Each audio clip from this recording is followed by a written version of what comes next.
At ayun na nga guys, nandito tayo sa Dolomite Beach. At itong kalat na to, lahat to, lilinisin natin ngayon. Ang Manila Bay Dolomite Beach ay nabukas sa publiko noong September 19, 2020. Sa mismong unang araw pa lamang, ang lugar ay agad na nagkaroon ng siksikan kung saan maraming tao ang naghahangad na makita at maranasan ang ganda ng pino at puting buhangin. Naging tampok ang daang mga bisita na tila naghahanap ng pahinga at kasiyahan sa tabi ng malinaw na karagatan. Ngunit tila ba may mga issue na bumabalot sa kalagayan ng Manila Bay Dolomite Beach? Ano nga ba ang nangyari sa lugar na ito? Tuklasin natin ang kasalukuyan, kalagayan at tunghayan kung paano ito nagbago mula noong unang araw ng pagbubukas nito. At ito na nga guys ang itsura ng Dolomite Beach ngayon na punong-puno ng basura, tad-tad ng kalat guys dito. Kaya nga naman ako at ang team ng Bayero ay nandito para linisin at tumulong sa paglilinis nga guys ng kalat dito sa Dolomite Beach. So dito nga guys sila ate yung regular na naglilinis ng Dolomite Beach. So kahit may maglilinis dito guys, hindi sapat yung bilang nila para maubos yung dami ng basura dito. Kaya naman sinumulan na namin ang aming paglilinis. Ito yung lilinisin namin guys, sa malapit sa Pangpang.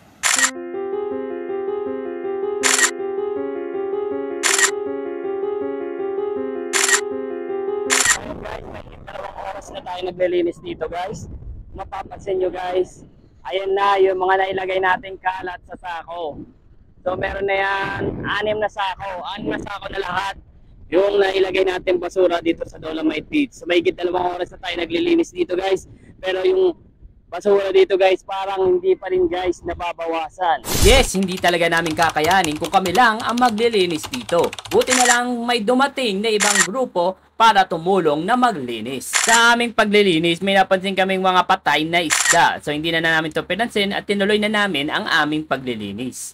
At ayun na nga guys, nadagdagan kami ng isa at ngayon 4 na kami nagtulong-tulong para linisin tong spot na to at area na to. Sa aming paglilinis may napansin akong isang foreigner o isang banyaga na tumutulong sa paglilinis ng Dolomite Beach. Kaya nga naman, tinanong ko siya kung bakit niya ito ginagawa. So ayun na nga guys, nakita natin dito si Sir na nag-volunteer nga maglinis dito sa Dolomite Beach.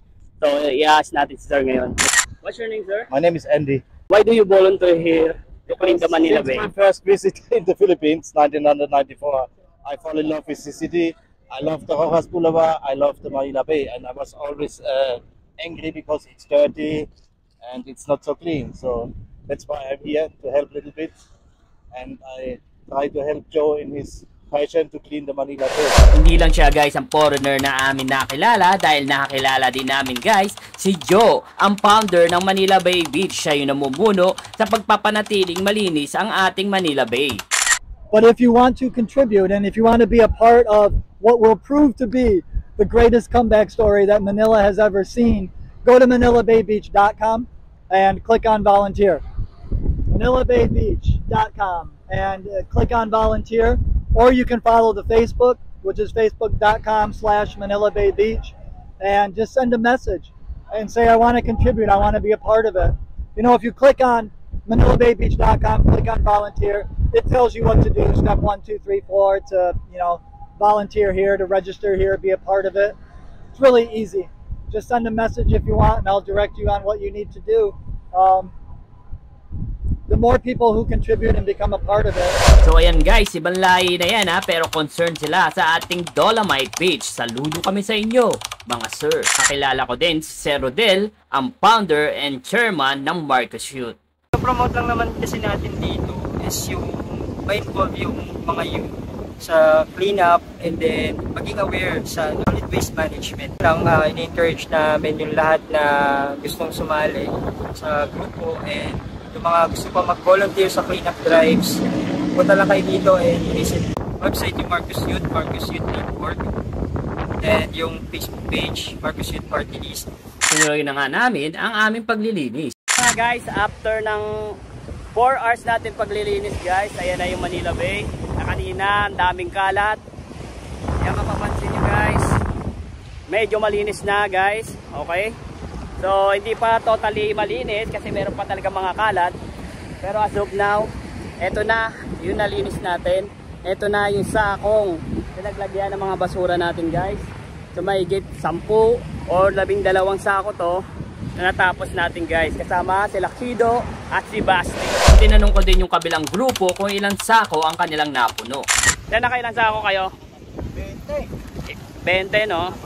So ilang kayo ano niyan, sir? Ilang tao kayo? Sa grupo kami. Isang grupo. Sa isang grupo ilan yun, sir? Ano kami, 10. 10, grabe. So ito na guys yung nakuha nilang sako guys, oh. So imagine guys, yung basura na yan nakakalat kanina, di ba? So syempre, kami mismo yung maghahakot ng mga sako, kaya nga naman pinagtulungan na namin hakutin ang mga sakong ito. So ayan guys, nailagay na namin lahat ng sako na nakuha namin guys. So ayan, ilalagay na namin siya sa tamang lagyan. Nakakot na namin gamit yung bike. At sira yung bike guys, kaya tutulak na lang namin. Ito ang itsura ng Dolomite Beach nung may basura pang nakakalat. At ito na ang Dolomite Beach. Ngayon, after namin linisin at tanggalin ang mga kalat. So yan nga guys, ang Dolomite natin. So yan, malinis na guys. Ayan. So, pwede na kayo dito mamasyal. Ayan, pwede na kayo mamasyal dito. But remember, huwag kayo magtatapon ng basura.